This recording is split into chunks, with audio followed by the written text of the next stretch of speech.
Hello guys, welcome back to channel. In this video I will show you how you can download VLC media player on your PC. So let's get started.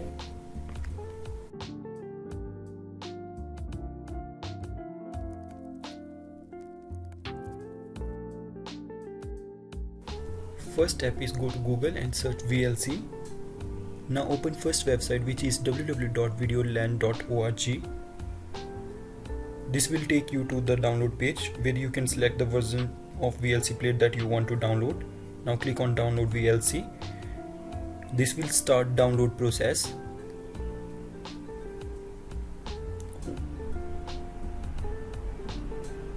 Once the download is complete, go to downloads folder and now double click on it.